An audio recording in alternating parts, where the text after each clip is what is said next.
In today's Battle of the Plants episode is aloe vera versus cactus. So kung sino sa kanila ang mananalo ngayong video na ito dahil ikukumpara natin kung sino sa kanila ang mas madaling alagaan, kung sino sa kanila ang pinakamahirap alagaan. Hello everyone! Hello mga ka-jungle! Welcome again to my YouTube channel and my Facebook page. For today's video ay mga ka-jungle ay ikukumpara natin itong ating aloe vera versus cactus. Yan. So, kung sino sa kanila ang madaling alagaan, kung sino sa kanila ang mahirap alagaan, mahirap tumubo, madaling tumubo. So, first muna, ay kukompare natin kung saan sila native. So, ang ating aloe vera mga ka-jungle is native to Arabian Peninsula. So, as you can see naman, di ba, kung makikita nyo yung ating mga aloe vera plant ay native talaga sa Arabic na bansa. Dahil itong mga aloe vera ay parang medicine nila doon. So, native sila, tumutubo doon sila sa mga disyerto. So, itong cactus naman is native to Americas. So, doon sila tumutubo mainly sa parang hindi maulan na bahagi ng Amerika. Kaya naman, yung mga cactus, nagtatribe sila doon. So, yun yung pinagkaiba nila mga ka-jungle. So, they are different species kasi nga, different din sila kung saan sila nanggaling. Ang sunod naman na pag-uusapan natin is ang pagtubo o yung kanilang growth. So, itong ating mga aloe vera mga ka-jungle, lumalaki sila hanggang 1 to 5 meters ang kanyang laki. So, medyo malaki na, di ba? Kasi may nakita ako mga aloe vera na sa Thailand na mga videos na sobrang laki nila. Meron nga akong lumalaki na nandoon sa aking nakatanim sila sa lupa. So, depende kung saan nakatanim yung aloe vera ninyo. Ang pinagkaiba naman dito sa cactus, sa laki naman nitong cactus na to ay lumalaki na para silang puno. So, I think lumalaki sila ng 21 feet according to my research. As in, lumalaki talaga, tumataas talaga sila. Depende sa taon na i-google mo sa pagtatanim nito o paghihintay nito ng mga cactus natin. When it comes to benefits mga ka-jungle, ang ating mga aloe vera is a medicinal o di kaya tinatawag na herbal. Of course, maganda po ito sa skin, benefits po sa ating mga tawag nito sa ating balat kasi gumaganda po ang skin natin.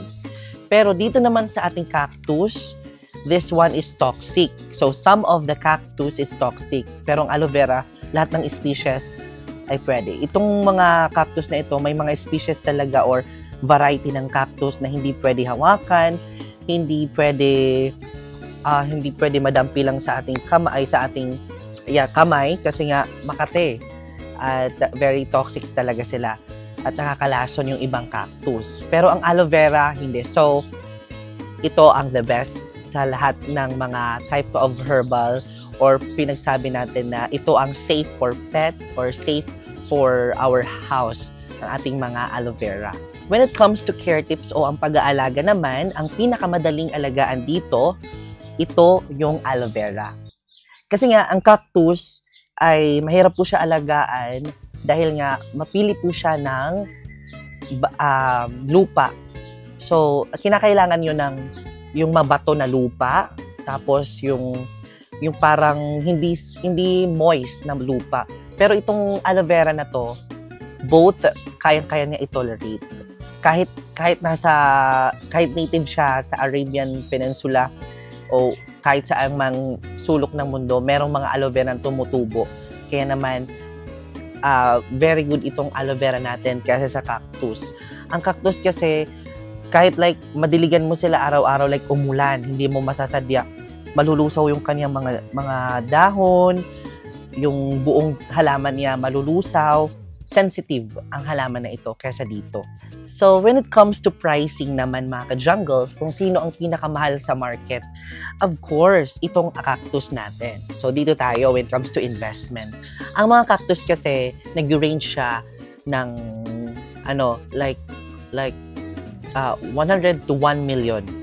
So, meron kasing mga cultivated na mga cactus, mga native, ay mga cultivated ay sobrang mahal. May mga flower dito Yan, yung parang kinukultivate ng mga, at tawag ng mga collectors, mga kinukultivate ng mga collectors, kaya nagiging mahal ang ating mga cactus.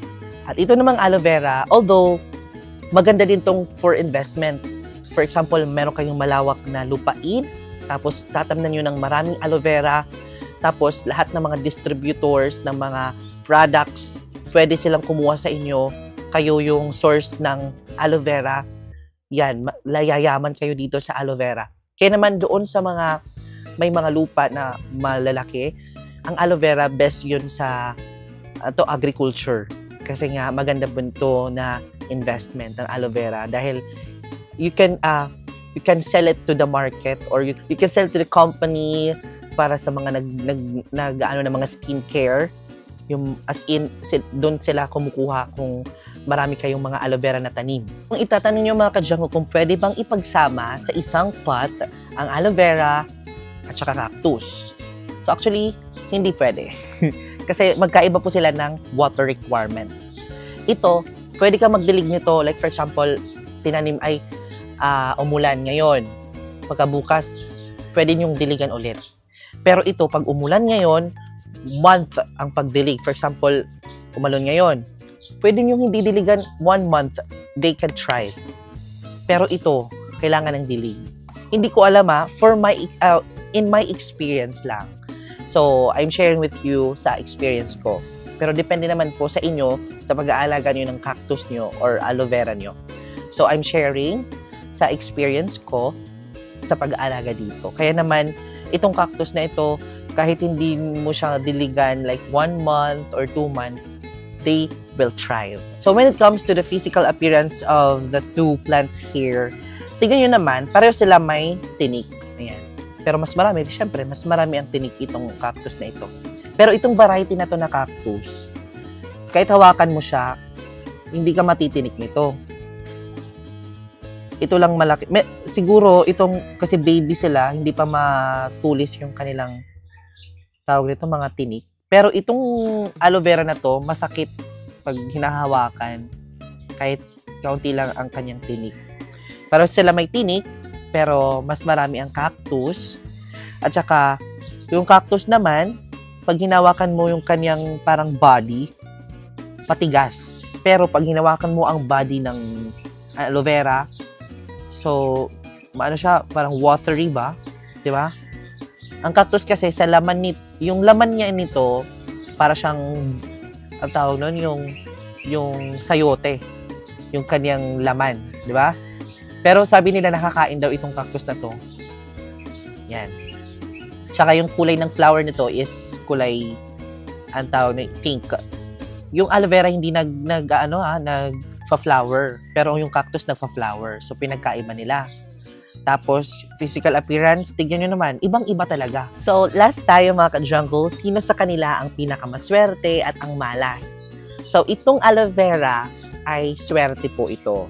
Kahit saan pong sulok ng ating bahay kung ilalagay natin, swerte po siya when it comes to business and anything.